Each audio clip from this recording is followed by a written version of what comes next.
Assalamualaikum warahmatullahi wabarakatuh. Perkenalkan, nama saya Septianingsih, saya dari kelas 12 MIPA 2. Kali ini kita akan membahas materi PAI mengenai kewarisan. Di dalam Islam tidak hanya mengatur masalah-masalah ibadah kepada Allah Subhanahu wa taala. Islam juga mengatur hubungan manusia dengan sesamanya, yang di dalamnya termasuk masalah kewarisan. Nabi Muhammad SAW membawa hukum waris Islam untuk mengubah hukum waris jahiliyah yang sangat dipengaruhi oleh unsur-unsur kesukuan yang menurut Islam tidak adil.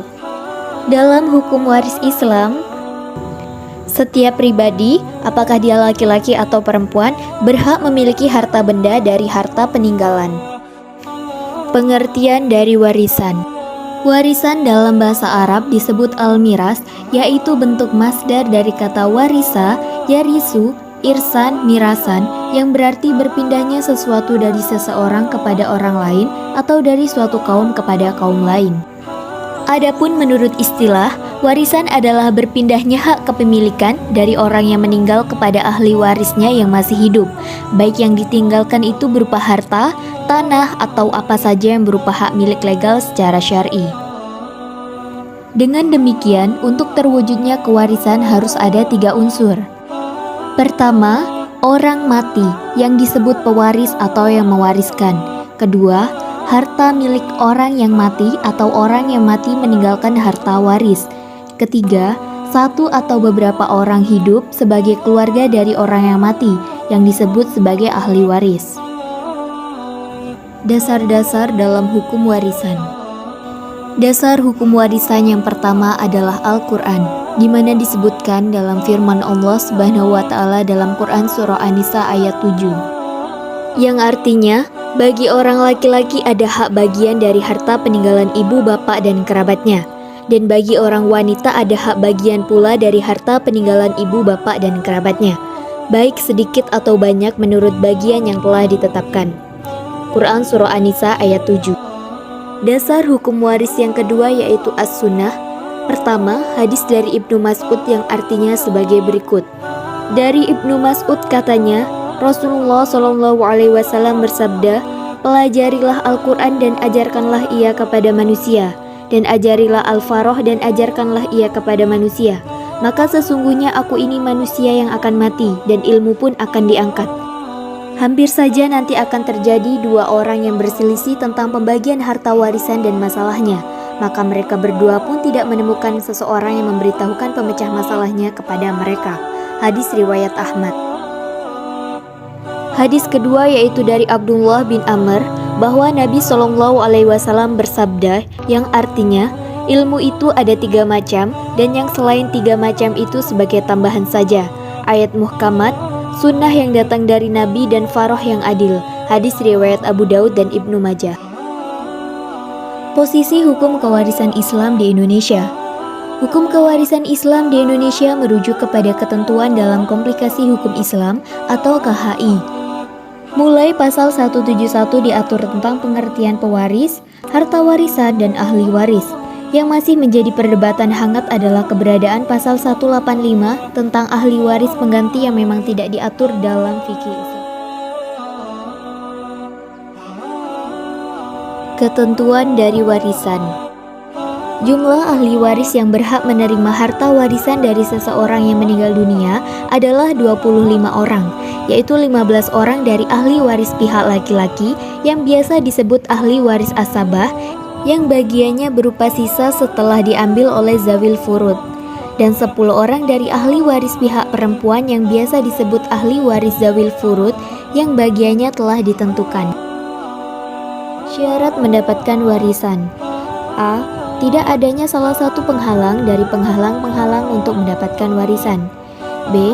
Kematian orang yang diwarisi, walaupun kematian tersebut berdasarkan vonis pengadilan. C. Ahli waris hidup pada saat orang yang memberi warisan meninggal dunia. Sebab-sebab menerima harta warisan. 1. Nasab atau keturunan. 2. Pernikahan yang sah.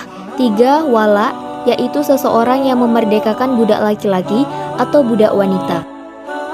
Sebab-sebab tidak menerima harta warisan. 1. Kekafiran. Kerabat yang muslim tidak dapat mewarisi kerabatnya yang kafir, dan juga sebaliknya. 2. Pembunuhan. Jika pembunuhan dilakukan dengan sengaja, maka pembunuh tersebut tidak bisa mewarisi yang dibunuhnya. 3. Perbudakan. Seorang budak tidak dapat menerima warisan ataupun diwarisi. 4. Perzinaan. Seorang anak yang terlahir dari hasil perzinaan tidak dapat diwarisi dan mewarisi bapaknya. Ia hanya bisa mewarisi dan diwarisi dari ibunya. 5. Lin'an, yaitu anak dari hasil perzinaan. 5. Ketentuan pembagian harta warisan. A. Ahli waris zawil furud, yaitu ahli waris yang memperoleh kadar pembagian harta warisan telah diatur oleh Allah Subhanahu wa taala dalam Quran surah An-Nisa ayat 4. Adapun pembagiannya terdiri dari 6 kelompok.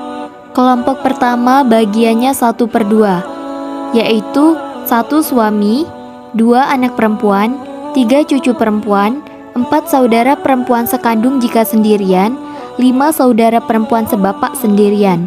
Kelompok kedua yaitu mendapatkan 1/4, pertama suami, kedua istri. Kelompok ketiga mendapatkan 1/8, yaitu istri. Kelompok keempat mendapatkan 2/3, yaitu 1. 2 anak perempuan atau lebih, 2 cucu perempuan atau lebih dari anak laki-laki, 3 2 saudara perempuan sekandung atau lebih, 4 2 saudara perempuan sebapak atau lebih. Kelompok kelima yaitu mendapatkan 1/3, yaitu ibu, kedua 2 saudara seibu atau lebih, ketiga kakek. Dan kelompok yang keenam mendapatkan 1/6, yaitu 1 ibu, 2 nenek, 3 bapak secara mutlak, 4 kakek, 5 saudara seibu, 6 cucu perempuan dari anak laki-laki, 7 saudara perempuan sebapak. B. Ahli waris asabah, yaitu perolehan bagian dari harta warisan yang tidak ditetapkan bagiannya dalam furud yang 6, tetapi mengambil sisa warisan setelah ashabul furud mengambil bagiannya. Ahli waris asobah terbagi menjadi 2, yaitu pertama asobah bin nasab yang terbagi menjadi 3 bagian, asobah bin nafsi, asobah bil ghair, asobah ma'al ghair, dan yang kedua adalah asobah bis sabab, yaitu orang yang membebaskan budak baik laki-laki ataupun perempuan. Asobah bin nafsi, yaitu semua ahli waris laki-laki kecuali suami, saudara laki-laki seibu, dan muktik, orang yang memerdekakan budak. Mereka adalah 1 anak laki-laki, 2 putra dari anak laki-laki, 3 ayah, 4 kakek, 5 saudara laki-laki sekandung, 6 saudara laki-laki seayah, 7 anak saudara laki-laki sekandung, 8 anak saudara laki-laki seayah, 9 paman sekandung, 10 paman seayah, 11 anak laki-laki paman sekandung, 12 anak laki-laki paman seayah. Untuk mempermudah, kita mengkelompokkan menjadi 4 arah. Pertama, arah anak. Semua anak laki-laki, keturunan anak laki-laki, mulai cucu, cicit, dan seterusnya. Kedua, arah bapak, ayah, kakek, dan seterusnya dari pihak laki-laki. Ketiga, arah saudara laki-laki. Semua saudara kandung laki-laki, saudara laki-laki seayah termasuk keturunan mereka, namun hanya yang laki-laki. Keempat, arah paman. Seluruh paman kandung dan paman seayah termasuk keturunan mereka dan seterusnya. As-sabah bil ghair. Adapun ahli waris as-sabah bil ghair yaitu 1 anak perempuan, 2 cucu perempuan keturunan anak laki-laki, 3 saudara kandung perempuan, 4 saudara perempuan seayah. Dan yang terakhir adalah as-sabah ma'al ghair. Orang yang termasuk as-sabah ma'al ghair ada 2, yaitu 1 saudara perempuan sekandung 1 orang atau lebih, 2 saudara perempuan seayah 1 orang atau lebih. Manfaat hukum warisan. 1. Terciptanya ketentraman hidup dan suasana kekeluargaan yang harmonis. 2. Menciptakan keadilan dan mencegah konflik pertikaian. 3.